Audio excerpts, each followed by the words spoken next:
Salam hörmətli izləyicilər. Bu dəfəki qonağımız Qafqaz Tarixi Mərkəzinin rəhbəri, tarixçi alim Rizvan Hüseynovdur. Rizvan bəy, xoş gördük. Salamlayıram sizi Səxavət bəy, bizim də etibarlı dostlarımızı, izləyicilərimizi. Təşəkkür edirəm. Rizvan bəy, birinci mən Rusiya-Ukrayna məsələsindən başlamaq istəyirəm. Çünki Trumpla Putin arasında bir telefon danışığı oldu. Budapeşt görüşü məsələsi qeyd olundu və arxasınca Zelenski-Trump görüşü oldu. Tamaqafların verilməyəcəyi məsələsi ortaya çıxdı və hər axşam hər ikisindən belə bir fikir çıxdı ortaya ki, tərəflər harda dayanıblarsa orada duracaqlar və bundan sonraki proseslər ümumiyyətlə danışıqlar yolu ilə həll olunacaq.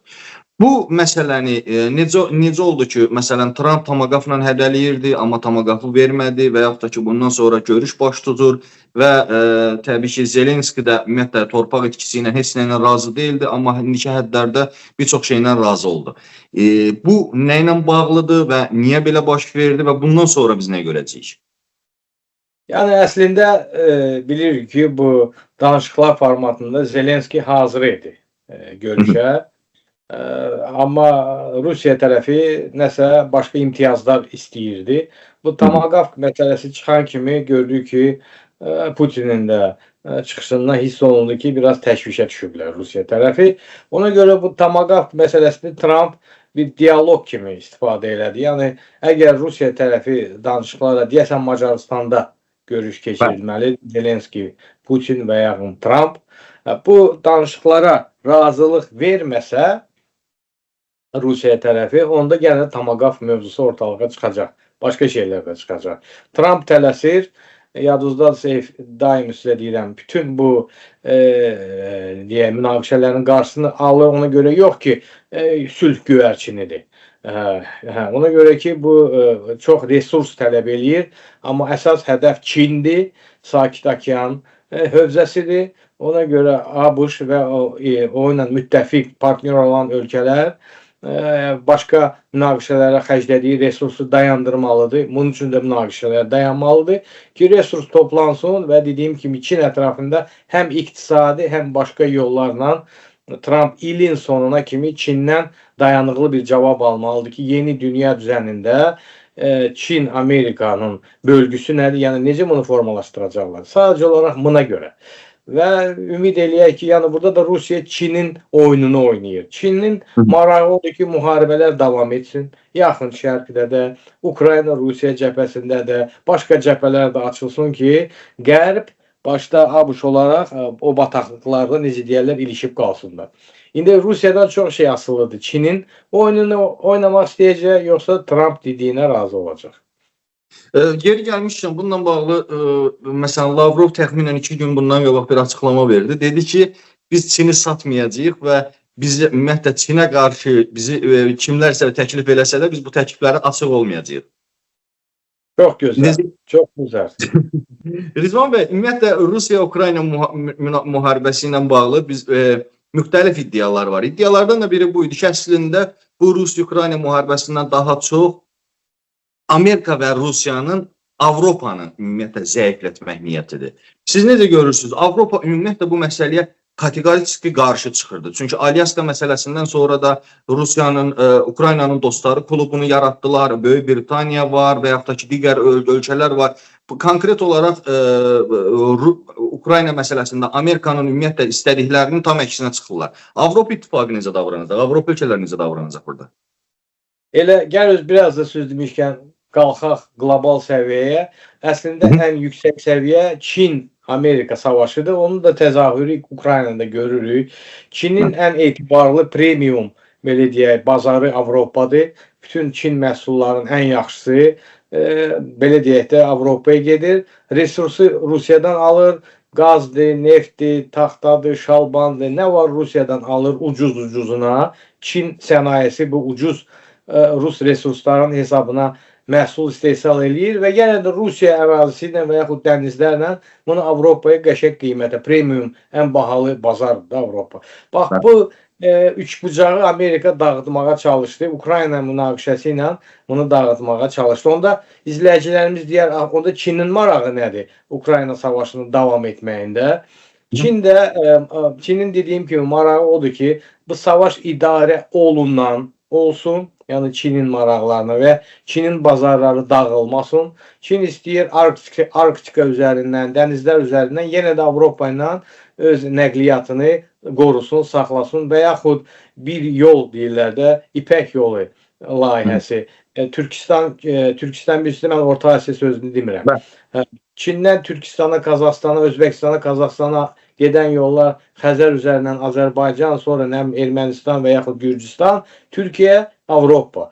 Bax, bu yeni dəhlizləri Çin fikirləşir. Amerikada görürsünüz, çalışıb qarşısını almağa. Məsələn, Zəngəzur koridorunun adını Trump koridoru qoymaq və buranı nəzarətə götürmək həmin elementdir. Burada da Amerika, dediyim kimi, müdaxilə elədi, Çinin qarşısına bir sədd qoydu. Zəngəzur yolunda trip deyirlər də, ona Trump koridoru adında bir sədd qoydu Ermənistanın əliyinə.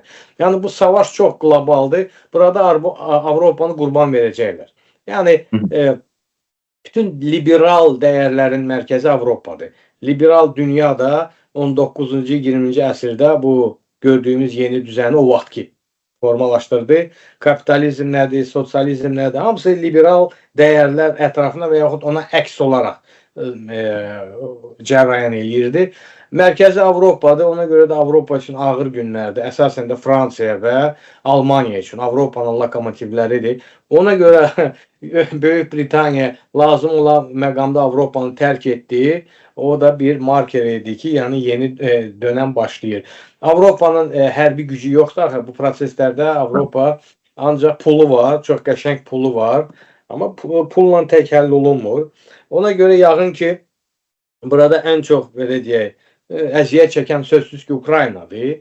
İkinci zərbə altında qalan Rusiyadır və Avropa. Şahanə, Amerika üçün və Çin üçün ən gözəl 3 dənə əsas bunlarla həm partnyor, həm rəqib olan ölkələr və mərkəzlər, yəni Avropa və Rusiya, ikisinin də başı qarışıb, ikisi də çox diqqətlə Çindən nə deyirlər ona qulaq asırlar, Vaşinqtondan da nə deyirlər baş üstə deyirlər. Savaş olmasaydı, yağın ki, Avropanın da, Rusiyanın da tonu, danışığı tam başqa cürə olardı, həm ABŞ-dan, həm Çinlə. Rizvan bəy, siz bu bir kəmər bir yol layihəsini danışdınız. Onda Qəzza sammitindən sualından əvvəl başqa bir sual vermək istəyirəm. Bu Qəzza istiqamətindən Hindistanın da məlum bir yol məsələsi var idi. Sizcə, yəni Trump qəflətən, yəni bu məsələni tamamilə yatışdırmaq, ümumiyyətlə bir sammit keçirmək, bu həm də yenə də Çin əleyhinə işləmədi mi? Çünki məlum məsələdir ki, Çin Hayfa limanlarını istəyirdi və yeri gəlmişdən İran-İsrail toqquşmasında ən çox vurulan istiqamət də məhz Hayfa idi. Liman şəhərini tamamilə sildirməyə çalışırdı ən azından. Bu necə? Yəni bu da Çinə qarşıdır, yoxsa ümumiyyətlə Hindistanın burada rolu nə olacaq və yaxud da ki, o yol nəyə xidmət eləyəcək? Gəl belə deyək də, Şarm-el-Şeyxdə, Misirdə kimlər var idisə, onlar yeni sazişin maraq tərəfləridir. Orada nə Çin yox idi, nə Rusiya yox idi, nə İran sözsüz ki yox idi, nə İsrail özü yox idi. Deməli, bu Həmas bəllidir, amma faktiki olaraq Trump İsraillə Haması bərabər tutdu, ikisini də dəvət eləmədi. Deməli, orada 25 ölkə var idi, səhv etmirəmsə, ən ön rollarda da Azərbaycan idi, özünüz də gördünüz Trumpla İlham Əliyevin danışıqlarını, münasibətlərini. İmza isə 4 ölkə qoydu. Bir ABŞ-dir, qalan hamısı müsəlmanlardır. Türkiyədir, Misirdir və Qətərdir. Yəni yeni düzəni formalaşdıran 4 ölkə olacaq. Sözsüz ki, bunun 3-ü də əsas yerdə olan, nə Avropa İttifaqı da yox idi. Deməli, Çin, Avropa, Rusiya, Hindistan həmçinin qaldı qıraqda. Onların sözlü planları var idi. Yeni dəhlizlər açmağa. Elə o planların bağışlayıb mənə zibilinə vaxtı ikən Suriyada keçdi. 15 ildən çox qan çalasına çevrildi. Türkiyənin vasitəsilə görürük ki, vəziyyət düzəldi. Elə Suriyada həmişə deyirəm, baş verən proseslərdən sonra başqa məsələlərin taliyi də həll olundu. Bəlli oldu ki, İsrail də Qəzza zolağında istədiyinə nail olamayacaq. Və yeni düzəndə bizim üçün maraqlı oldu ki, Azərbaycan, yadınızda da deyirdim, Azərbaycan Qəzza zolağına da sülh məramlı formatında gedəcək. Bütün oradakı iqtisadi yaxın Hamı üçün ən əlverişli partnyor Azərbaycandır. Heç kimlə problemi yoxdur orada. Nə İsraillə, nə ərəb müsəlman dünyası ilə, Türkiyə ilə qardaşıq, Amerika ilə müttəfiqik. Bundan gözəl format mı? Ona görə yeni bu düzəndə hələ ki, demirəm buna qədər dayanıqlı olacaq. Bilirsiniz, bunun dayanıqlılığına heç kim məsuliyyət cavabdeh ola bilməz. Amma bunun dayanıqlığının təminatçısı Trumpdır. Bir də Böyük Britaniya ilə ABŞ sövdələşməsidir. Windsor sarayında baş verən görüşdən sonra, yəni çox güclü müttəfiqlər var. Deməli bu yaxın şərqdə yeni reallığı formalaşdırmaq üçün güclü İngiltərə görürsüz özü orada çox bulunmurdu. Həmişəki kimi də ingilisdir, gizlənir. Amma dediyim kimi Qətərdir, Türkiyədir əsas. Bunlar və Misir də belə deyək, Avropanın Fransiyanın təmsilçisidir. Amma Qətərlə Türkiyə birbaşa Böyük Britaniyanın maraqlarında təmin edən bir tərəfdir. Və Trump da dediyim kimi o da Böyük Britaniya ilə sövdələşib. Deməli Çindir, Hindistandır, Rusiyadır qaldılar kənarda. Ümumiyyətlə Böyük Şərqin yeni düzəninin formalaşmasından hələ ki kənarda qalıblar. Nə qədər bu dayanıqlı olacaq, bunu zaman göstərər. Rizvan bəy, burada əsas məsələlərdən biri, məsəl üçün, əgər Rusiya-Ukrayna müharibəsi dayanarsa məsələsidir. Yəni, Rusiya-Ukrayna müharibəsi dayanarsa, təbii ki, siz dediyiniz kimi Çin maraqlıdır ki, davam eləsin, Avropanın bəzi ölkələri maraqlıdır ki, bu müharibə davam eləsin, ən azından Ukrayna klubu bunu istəyir ki, bu müharibə davam eləsin. Amma bir fikirləşək, hesab eləyək ki, bu müharibə yaxın zamanda dayandı. Dayanandan sonra Rusiya dayanacaqmı? Və Rusiya ümumiyyətlə yönünü hara tuta bilər? Çünki biz baxırıq ki, istər yaxın şərq proseslərində Rus sırf Ukrayna müharibəsinə görə, başı qarışdığına görə orada olmadı.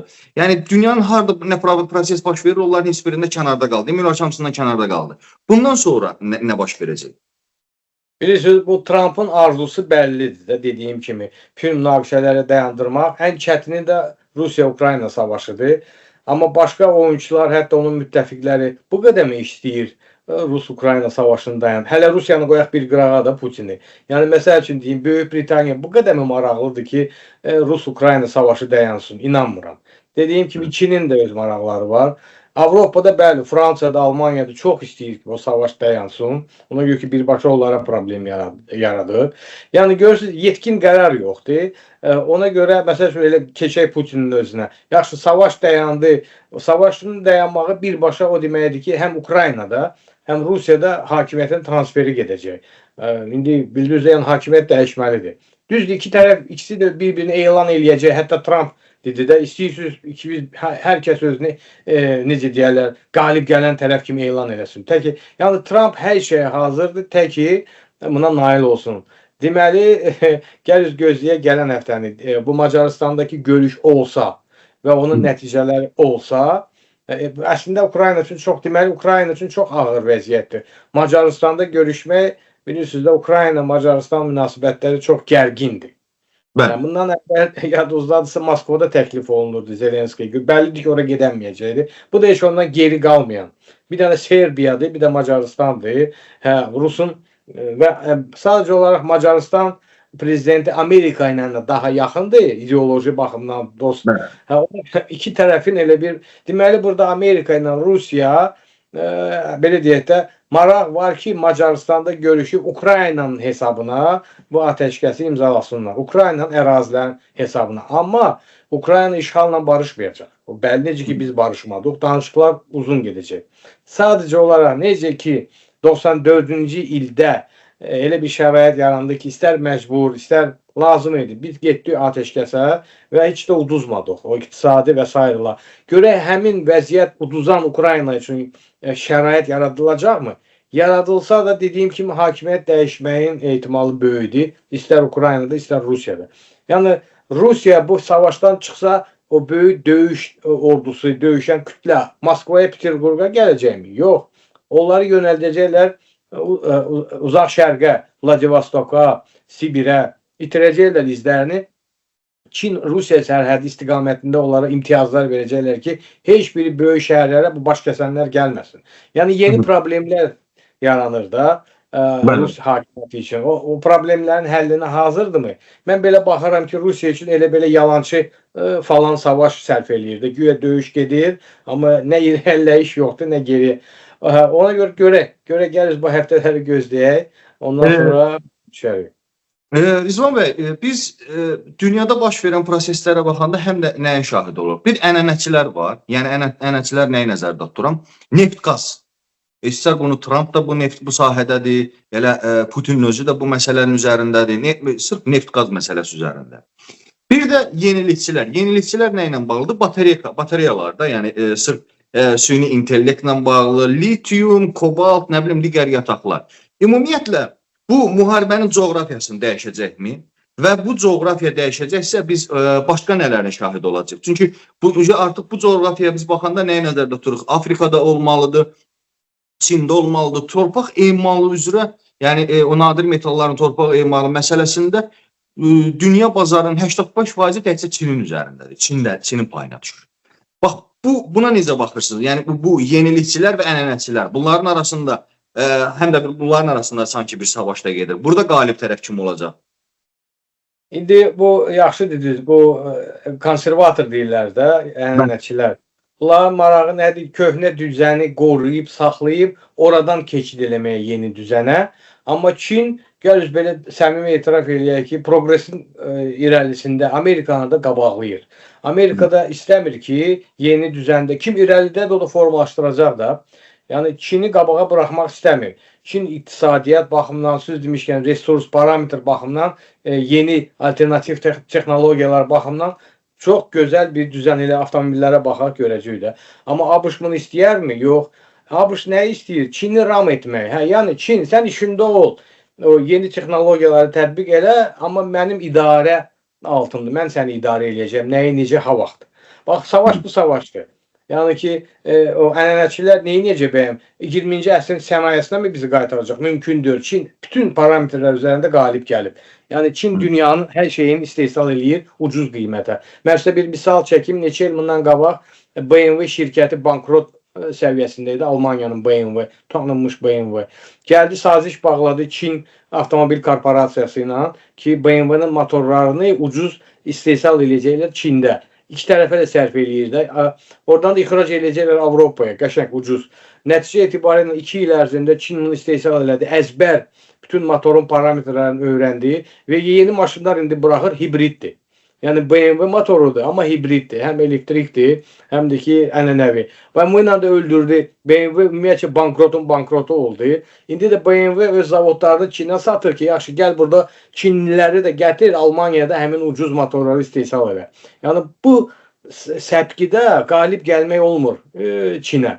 Görürsünüz, yəni yaxşı bir necə deyirlər, əlverişli özünə bir formula tapıb yeni iqtisadiyyatda. Qərbdə, Amerikada bu formula yoxdur. Çox baha başa gəlir onların istehsalı. Ona görə savaş nəyin üzərindədir? Çini ram etmək. Çin işdə toyuqdur da yumurta gətirən toyuqdur. Toyuğun başını niyə kəsim mən? Sadəcə olaraq o toyuq. Bu sahədə də Çin zəifdir. Hərbi, gəlir etiraf edir. Düzdür, ordusu güclü falan. Amma həmişə deyirəm ki, hərbi təcrübə, döyüş təcrübə Çin ordusunda eşitməmişəm. Tarix boyda balaca məsəl üçün Yaponiya başlarına oyun açırdı. Türk dövlətləri nə edirdi Çindən? Həmişə Çin o dediyim kimi qızıl yumurta verən toyuq olub.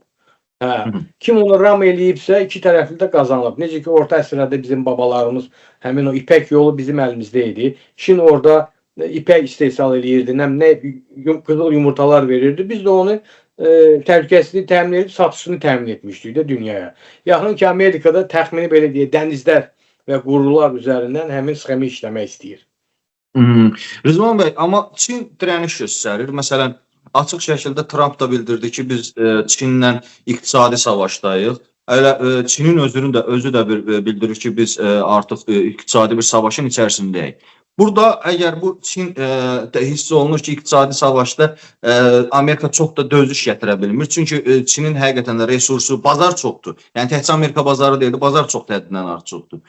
Bu fiziki cəhətdən, yəni sahədə bir müharibəyə, keçid mərhələsinə gətirib çıxarda bilərmi? Çünki yaxın günlərdə bir iddia ortaya atılmışdı ki, Çin Rusiyaya təklif eləyir ki, müharibəni daha da uzatsın. Hətta Avropanın hansısa ölkələrinə qarşı da təxribatlar eləsin ki, gizlin şəkildə, yəni qəflətən Tayvan məsələsini həll eləsin. Əgər bu belə baş verməyəcəksə, mütləq şəkildə Tayvanda Çin ümumiyyətlə çox ağır günlər gözləyəcək Çini. Yəni çətinliklə, yəni ordusunun sayı nə qədər çox olsa da, texnologiya nə qədər çox olsa da, müdafiə düzgün təşkil olunanda ciddi problemlər yaranır. Necə görürsünüz? Yəni Çinə qarşı müdaxilə, hərbi müdaxilə və ya da ki, Çinin özünü birbaşa müharibəyə çəkmək məsələsi gündəmə gələ bilərmi, olacaqmı? Yəni hər halda Çin hakimiyyətinin təcrübəsi və müdrikliyi qat-qat Rusiyadan üstündür. Rusiya həmən keçdi o qarmağa, Krım qarmağına, qəşəng də utdu onu və indi də görürük, xidmət eləyir böyük maraqları savaşaraq. Həmin qarmaq da Tayvandır Çin üçün. Həmin qarmaqdır. Amma görürsünüz Çin necə rahat, tələsmədən çalışır bunu sülh yolu ilə. Yəni Çin fəlsəfəsinə görə savaşmaq uduzmaq deməkdir. Yəni bunların fəlsəfəsi. Olsun ki, savaşmaq deməli qalib gəlməyə şansdır. Çin deyir ki, əgər mən savaşıramsa, deməli başqa yollardan istədiyimə nail olmamışam. Deməli uduzuram. Mən savaşıramsa, kimsə qıraqdan üçüncü tərəf qalib gəlirdi. Biz ikimiz savaşırıq. Mən qalib gəlsəm də, istər-istəməz taqətdən düşürəm də. Köhnə misalı da şiir ilə, tədbir ilə. Ona görə bu məsələdə mən bilən Çin maksimum çalışacaq ki, siz demişkən Rusiya, Ukrayna savaşı, nə bilim Rusiyanın NATO ölkələrinə, Avropada hansısa hücumlarını və yaxud alınsa, mümkün olsa yaxın şərqdə və yaxud Əfqanistan, görürsünüz də, Pakistan, Hindistan, Pakistan, o istiqamətlərdə yəni hər rəvacla, amma bir təhlükə var Çin üçün. Məsəl üçün, əsasən Çin istəmir ki, ətrafında Pakistan hansısa ölkə ilə dayanıb uzun savaşa girsin. Bu problem olacaq. Amma hansısa bir belə alladıcı manevrlara razıdır. Gəlir belə deyə, baxın, Trump'ın Moskvaya bir təklifi var da, Bering, bilirsiniz də, ABŞ-la Rusiya arasında cəmi 3-4 kilometr suyun altında, okeanın altında. Oradan bir koridor, tunel tikmək istəyirlər. Adını da qoymaq istəyirlər Trump-Putin tuneli.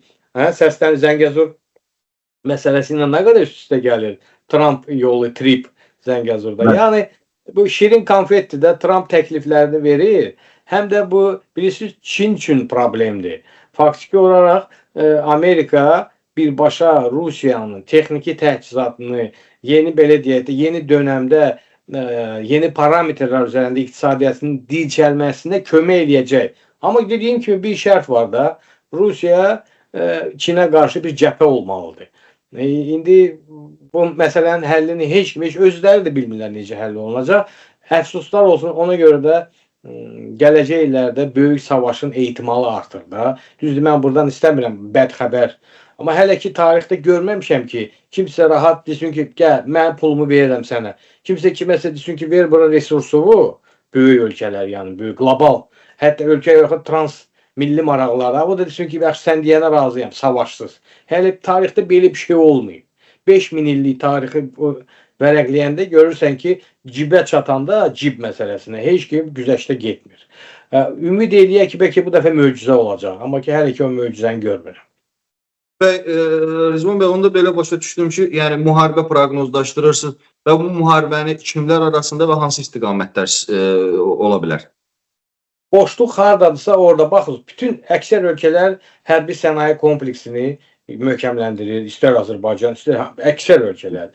Hərbiyə yatırım hər il neçə faiz artır, hərbi sənayeye, deməli, bu keçid dönəmində ənənəvi olaraq krizisdən necə çıxırdılar? İstər birinci dünya müharibəsi, istər ikinci. Hərbi sənayeni qaldırırsan, müharibələri harlandırırsan, o bütün borclanmanı da, krizisi müharibə vasitəsilə, yəni hərbi sənayeni qaldırmaqla bağlıysan o deşikləri, maliyyə.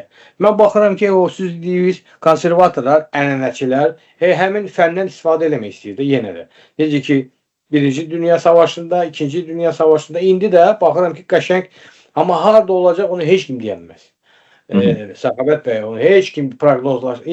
2-3 dənə istiqamət var. İstəyir Şərqi Avropada, istəyir Yaxın Şərqdə, istəyir Çin-Rusiya sərhədində və yaxud Çin ətrafında. Sözsüz ki, Amerika istəyər ki, Çin ətrafında olsun.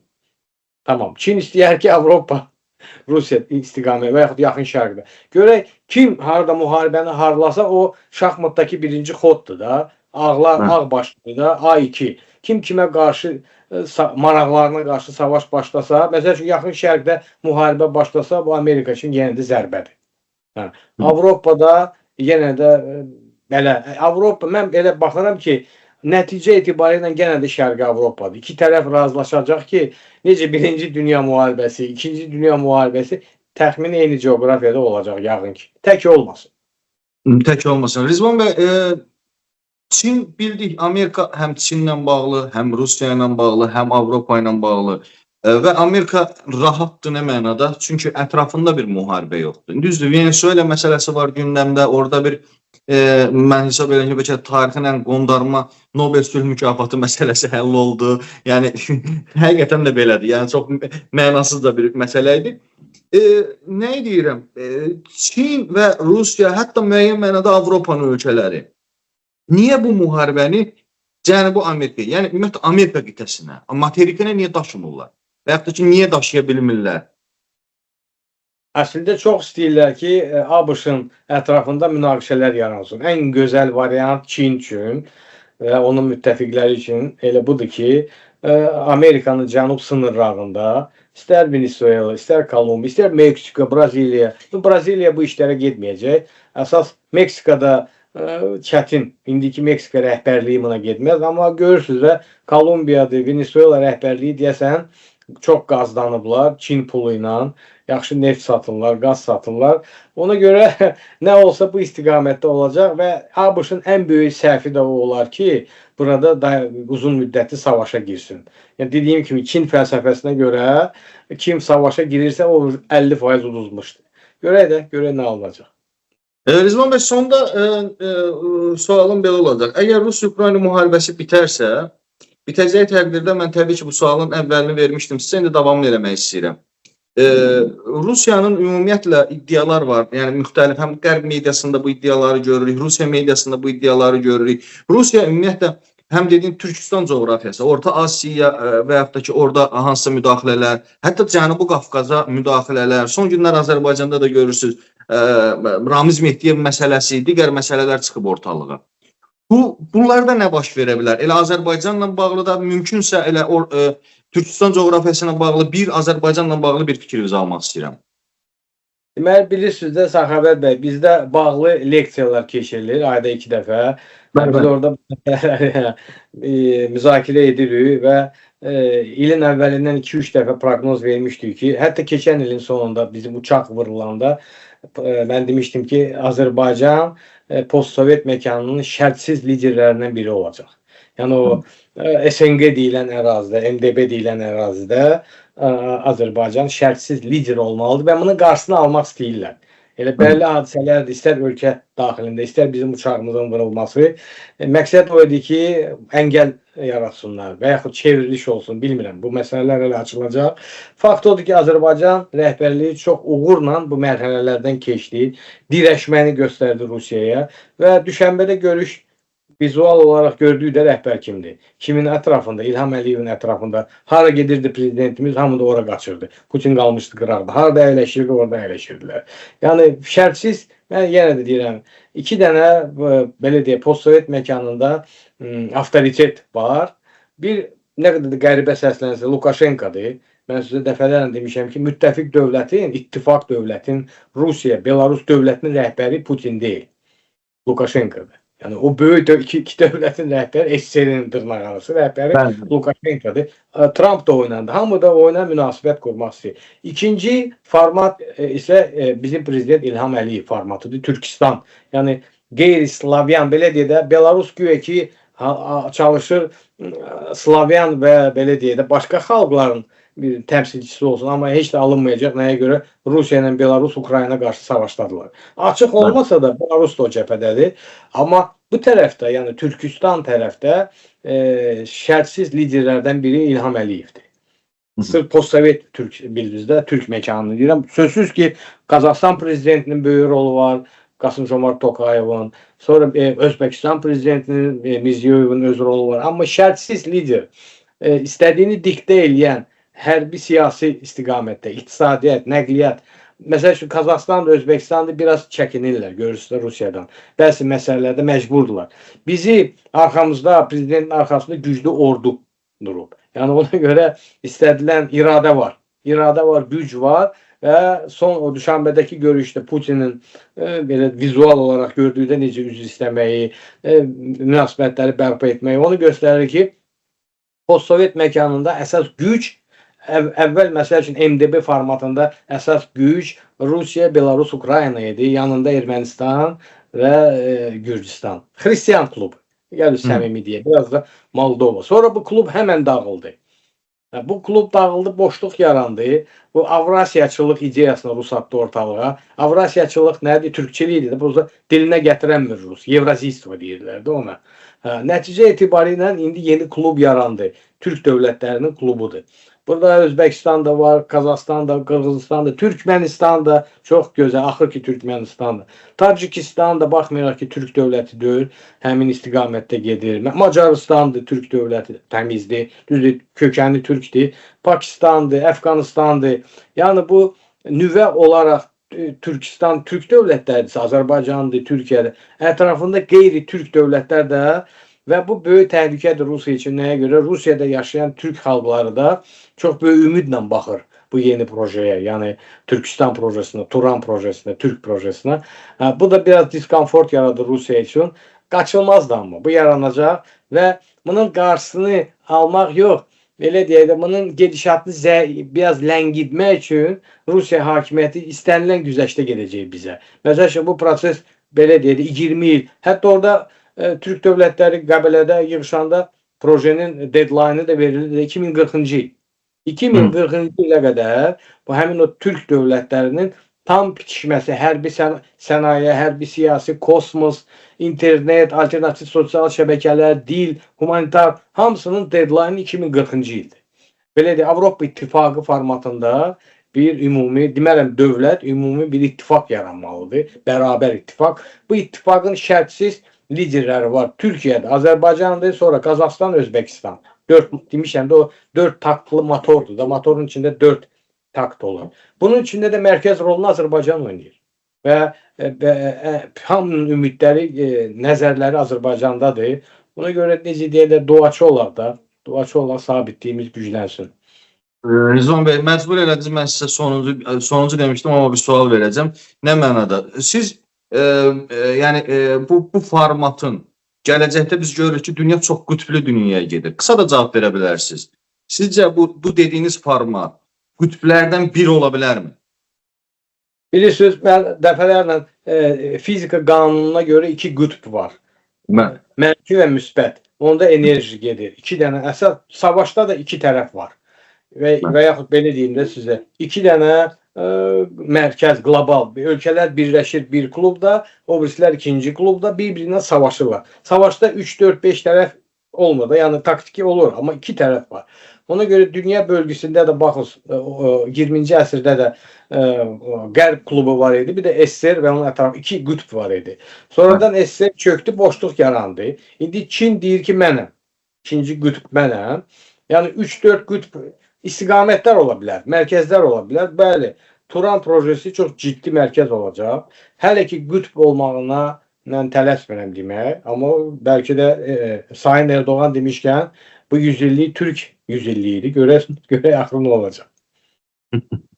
Təşəkkür edirəm Rizvan bəy, minnətdaram vaxt ayırdınız və izləyicilərə təşəkkür edirəm ki, vaxt ayırdılar, bizə baxdılar. Sağ olun, var olun.